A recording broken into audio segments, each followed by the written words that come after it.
And welcome back. You are tuned into Salam Media. This is News and Views with myself, Zahid Jadwid, standing in for Julie Ali on this Thursday edition of News and Views. It's time now for our next discussion, and that, of course, is with regards to the 12,000 Afghan evacuees who are still in UK hotels and awaiting a permanent home. And to discuss this further, we are joined now by Fahad Hussain, and he is, in fact, the Deputy Director and Lead Strategist of Afghanistan International Strategic Studies Center. Assalamu alaikum warahmatullahi wabarakatuh, and welcome to the show, Fahad. Walaikum assalam rahmatullah. Thanks for hosting. All right. Yes, sir. So we're going to be discussing the 12,000 Afghan evacuees who are still in UK hotels. But before we do just that, I just want to hear from you. What has happened in Afghanistan since August? In August, we understand that, everyone is aware that the Taliban took over. But since then, what has changed and what has perhaps remained the same? See, after once when the US and allied countries evacuated, the situation has been really, like, you can say, grim. It's like there is a very high, you can say, humanitarian crisis on a very large scale has been unfolding.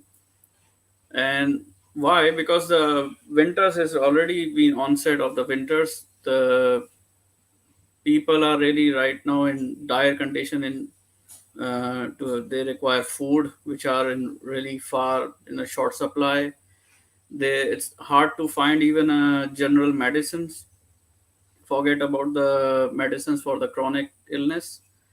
And then there's been the entire healthcare infrastructure has also been completely busted out. There's been no functional institutions so far. Administration is completely, like, there is no administration at all for nothing. Just recently, you can say, like, when I was having an interview just in the last week or so with your channel, there Mhm, have been a news, the Taliban has opened a passport office. You can imagine the chaos situation, because people actually doesn't support the Taliban led government in majority of the Afghans already has a memory of the old government, so they are in panic. The another thing is the trade or the supplies have been blocked from the border they share with Pakistan and Iran as well. So there has been a limited movement of trade of cargoes. Just recently, India has just got the permission for transiting through the Pakistan territory to to supply the humanitarian aid for wheat, around 50,000 tons or so. Same mhm, case is with the other countries as well. But the problem is, being a landlocked country, the only point to exit is either a Kabul airport or they can leave through a border post. Both are right mhm. now in the state of jeopardize. That's the basic issue with the people. Mm. Okay, before we move forward, so as you mentioned, there has been, in terms of administration, there's hardly any administration within Afghanistan, as you've mentioned. But has there been any progress with regards to establishing ties, diplomatic ties, with other countries, with the Taliban government?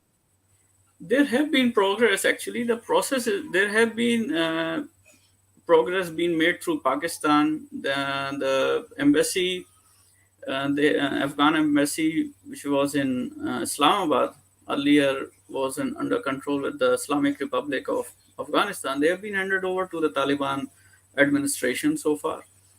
The embassies from Russia, China, Pakistan, Iran, they are still open, working functionally. The special representative office for to represent U.S. operations and diplomatic uh, activities has been opened with the partnership and collaboration with the Qatar government.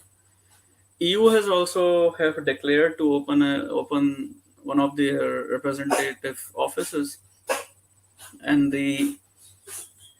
there have been diplomatic and economic, meetings, and they've been processed with Turkmenistan and including Tajikistan and the regional countries like there have been talks going on for investments with China and as well as with Russia, just like the Taliban government is being invited, as well as in the various regional conferences like Troika Plus. But the major, the roadblock which they are facing is the legitimacy of the government. Hmm. Why? Because the government which they have formed, the interim government, they include some of the members from Haqqani group, which has been banned and been blacklisted under the US terror list. And as per the peace deal being signed with the Trump government in the US and between the US and Taliban in Qatar, they it has never the Haqqanis has never been the part of it. So Hmm. everyone got surprised when some of the posts got to them. So that's why it has created a major roadblock for them to get access to the funds with the international community. And same like with the people, with the especially with the countries who are mostly Western aligned, like India or even with other countries like even with Europe and even Middle East as well. So there has been a lot of challenges now. Mm. So that seems to be the situation with with Afghanistan under the new government now, 4 months later. But let's come back to these 12,000 evacuees who are still, as we speak, waiting in UK hotels and are waiting to be settled into permanent homes. What seems to be the delay with this?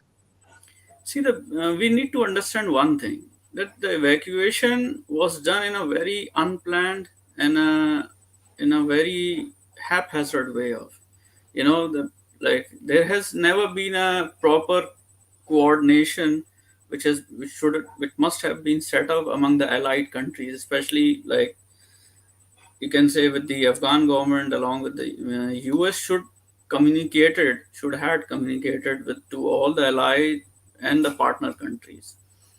If you see the evacuation like crisis, all these peoples they should feel lucky enough to got evacuated within the stipulated time and within the deadline.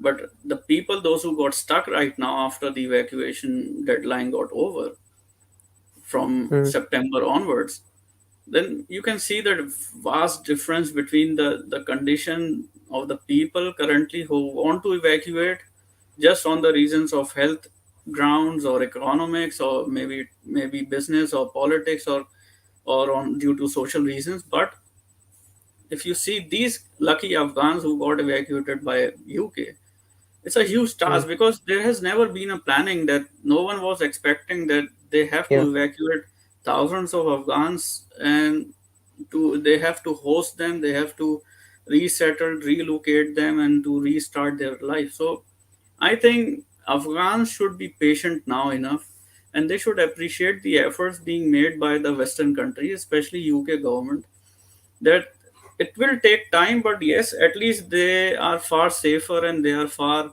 in a less chaotic situation than what their fellow Afghans are currently into in their Mm. homeland.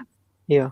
So just finally, before I let you go, so I mean, the officials from the London City Council, they have Hmm. described the situation in the hotels as quote unquote chaos, and they've understandably expressed concern about the hotel's long-term ability to accommodate such a large number of children which are Yes. currently residing there. And understandably, we see many have established community ties in London. Their children have begun school, and I think, as some have warned, it might become increasingly difficult to uproot them and relocate them to a different part of the country where there is a greater supply of affordable housing. So there seems to be a delay, and in the meantime, these people seem to be settling down exactly where they are. And I think in the long term, this does seem to be, it does promise to be a bit of a situation in the long term. What do you suggest should be the solution to this? See, the solution should be like the red tapeism, the government should reduce the entry requirements, because majority of the Afghans who got evacuated lack documentation, identifications, because it was just unplanned evacuation. So the government should come up with the plan where they can reduce the requirement for rehabilitation, and they should bring all the city councils across all the districts and the sub districts of in UK, and all the counties together, and make up a roadmap, make up a plan where they can check the capacity of each and every council, that okay, how many evacuees these Afghans can be resettled in particular county. That I think would break this ice, and will be a major breakthrough for this solution to their problems, and will Oh, steadfast the process, mm, because until now what I have seen and what the reports being going on, there has been a lack of coordination and the lack of planning in the UK government, and the bureaucracy which involves in this. So I mm, think they need to come up with a proper plan for to rehabilitate them. mm.